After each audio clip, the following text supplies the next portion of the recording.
Look, there he is, on the road. We got into such a mess there. Look, it's flying north. We just ran very fast because they were throwing grenades at us and everything else. It was fun. You see that action? That's where we're going now. Enemies came out, so relaxed, talking to each other. And we were sitting in a trench with a comrade. We looked at each other, then at them, then quickly grabbed our assault rifles, and it started. Nothing foreshadowed trouble.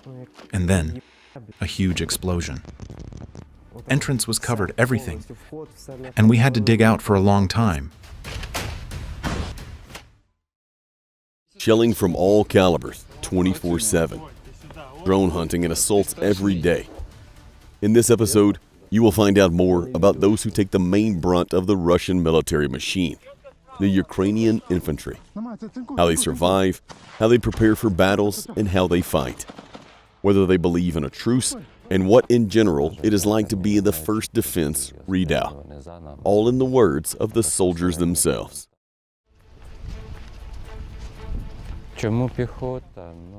Why infantry? I'd be lying if I said I chose it. It just happened. Enemy on the right, on the right. Zinc, shoot. Enough. Infantry, these are the men who are on the very front line. Empty. For example, the mortar guys and everyone else. They are standing behind us. And we are in direct fire contact. An infantryman needs to be smart and brave because the situation often requires it. There he is, on the road. The first is character, the second is physical fitness, and the most important thing is the mind. The brain has to work. In combat, you have to make decisions quickly. Getting in and out of the position is the hardest part. Or when you need to go for provisions. It's dangerous. Once, when we entered a new position for the first time, we were led by a guide, and then we had to go for food ourselves. We got into such a mess there. From 6:30 a.m. until 5 p.m., we were running fast, back and forth. Because we were heavily shelled with mortars, they were dropping grenades and everything else on us. After that, I was constantly learning safe ways myself. All the dugouts and holes where I could hide. In war, you have to learn quickly. Sometimes you need to be fast, sometimes slow. Watching, listening. Plus, our drone operators watch the enemy from the sky and report back to us when there is a 15-minute clear corridor for safe movement. Then our guys load the necessary supplies and quickly run to their positions.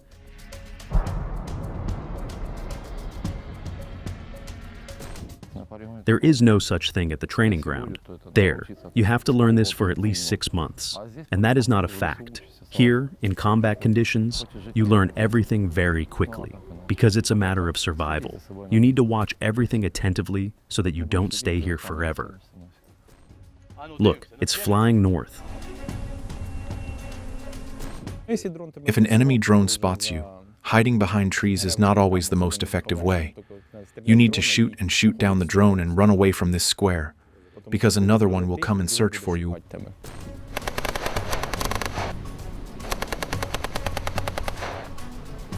War does not forgive mistakes. You can't always sit in a position in the shelter. And when you come out, you can be tracked down and shelled. Grenades can be dropped from drones. So, you need to be very careful and do it all very quickly. Sometimes you see a drone flying and realize it's an enemy drone. It arrives, sees us, and then quickly flies away to recharge, come back and catch up with us. This has happened many times. It flew by.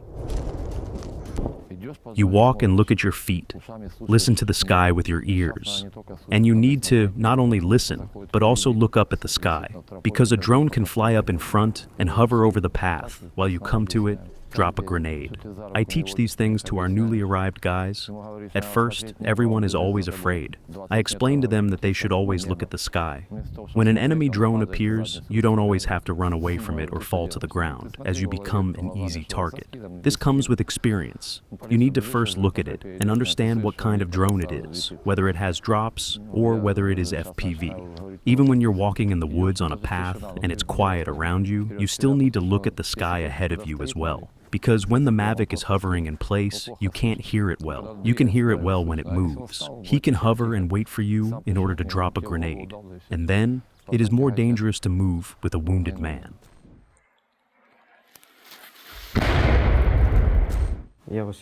I recently had a situation where I shot down an enemy drone with a shotgun. He flew in and started aiming, and at that moment I fired. The drone flew into pieces and there was almost nothing left of it. I see.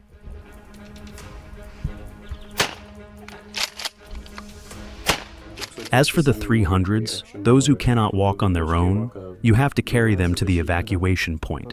Yes, either on a stretcher or just on your back, and run as fast as you can, because with the 300, you become an easy target, and the enemy is trying to take advantage of this. Fallen logs make it difficult to carry the wounded, and you also need to detect and avoid anti-personnel mines. So it is not fast and very difficult. Head on this side. Hold on, bro. I'm trying to hold on. Roughly speaking, the battles are going on 24/7. Something is constantly exploding. Last week, our neighboring position was heavily shelled. The guys reported on the radio that they had been shelled for 4 days with everything possible. They held on there.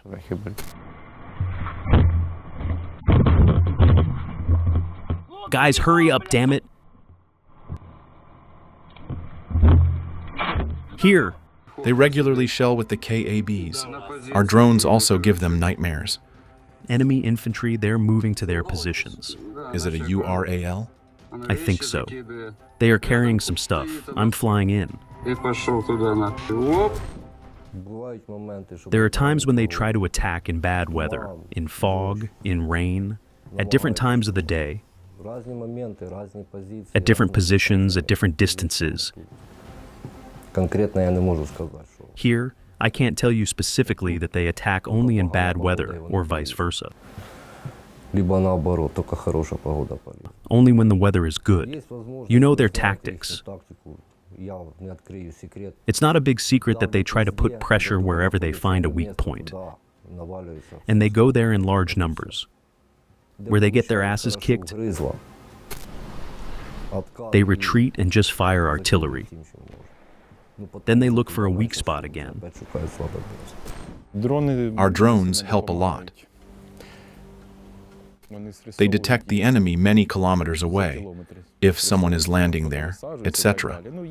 Of course, there are also disadvantages in the form of fog, rain, when they cannot fly. Then you need to be even more vigilant at the post. Mostly the enemy attacks early in the morning or in the evening, very rarely in the middle of the day, or some of them get lost. Nowadays my position is less attacked. They are trying to break through from the other side. They tried here, got their asses kicked, and now they are trying there. They didn't succeed there either. So now we don't know which side they will come from. Maybe they will come from the rear. The first time they stormed with 5 men. It didn't work. A week later, they sent 15 men to attack, and again they failed. Then they tried to outflank us, and we fired at them from a distance. Now they are trying from the other flank, but they are not allowed there either. There is almost no forest left near my position. The trees have turned into toothpicks after constant shelling. Armored vehicles cannot drive there, and if they do, they drive very slowly, because there are a lot of logs.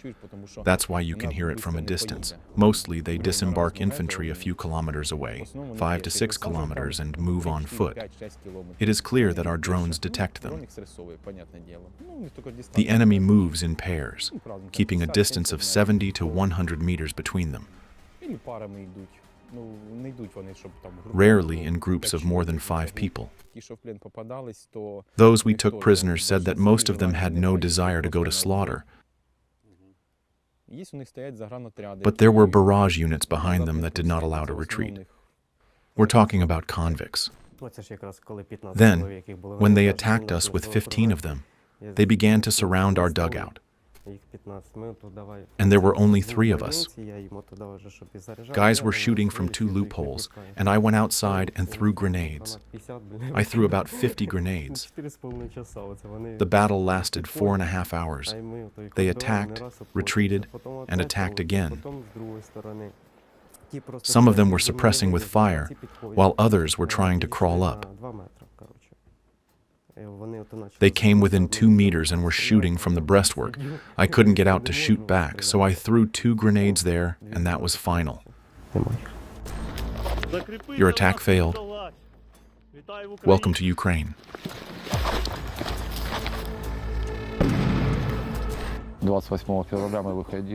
Once, we could not leave our position for 2 days. We were shelled and thrown chemical warfare at us.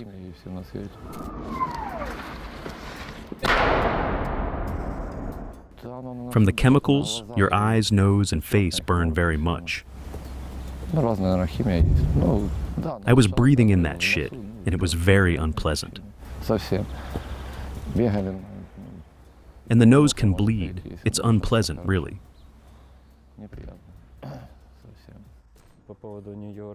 We arrived at the position at night. We were brought to the front line in the combat zone. It was 3 a.m. In the morning, it was dawn. Everything was in smoke. The weather was so quiet, blue smoke over the ground, continuous explosions, drones, shots. My first impression, it's hell. There were no other words. In the first 3 days, time was dragging on for a very while. It seemed like half a day had already passed. You looked at the clock, and only 5 minutes had passed. But then, as they say, a person gets used to everything. It was dawn, and 2 hours later, they started to attack us. They did not expect that we had advanced to the outer street, where there was a small river. We just took that position. Enemies were coming out. So relaxed, talking to each other. And I was sitting in a trench with my comrade. We looked at each other, then at them, then quickly grabbed our assault rifles, and it started. Then adrenaline, tremors, but you gradually get used to it. Panic is a hindrance at the front. It needs to be overcome. Once we were sitting in a dugout, we were shelled by Grad. One newcomer was very nervous. He even wanted to vomit. I asked him, "Did you eat something wrong? What's wrong with you?" He said, "I'm nervous from the shelling." We encouraged him, but did not pity him. It's unnecessary. As he said later, I cured my toxicosis in 5 minutes. After that, he was always calm. There is no need to panic there. It is transmitted to others. During the battle, you need to think and work.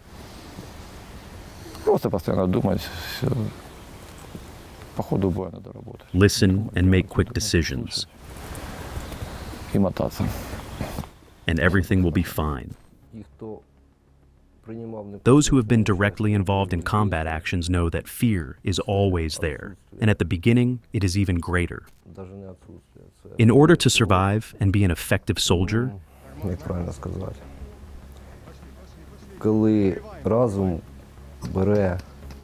you need to overcome your fear through character and consciousness. With experience, you understand more and more quickly how to act on the battlefield,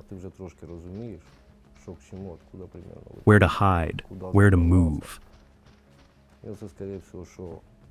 Panic and fear interfere with this. Therefore, it is useful to overcome it. At Easter, I don't know if there was a temporary freeze fire, but it seemed to be a little quieter. Ну, трошки було тихіше, скажімо так, їхні дрони літали, ну, так, що прямо... Their drones were flying, but not as active as usual. As for the ceasefire, I don't trust them, Putin, and their regime in general. Путіну, їхньому режиму взагалі. Yes, we need to look for some solutions. Я не знаю, треба закінчувати цю війну. We need to end this war anyway. People are dying. I don't know how to do it. Я не знаю, як це зробити. But I think we definitely need more weapons. Honestly, I don't believe the Russians at all. How many ceasefires have we had since 2014? Bread truce, Easter, etc. And how did they end? They didn't keep them. We were then shelled even more. How long are you at war? Since 2014. I'm just fighting for my family, which is waiting for me, and of course for my brothers in arms who are next to me and their families. The Russians started this war, so we are here. Behind us are our homes. I'm from the Dnipro city. My wife, daughter, and granddaughter are there. We have to stand. There is no other way. We need to do our job at any cost. That's why we keep going, despite their attacks and shelling, and fulfill our mission. This is our duty. The most important thing is to destroy the enemy. My commander jokes that he will soon turn gray because of me. Because I go to the hottest spots and am always looking for adventure.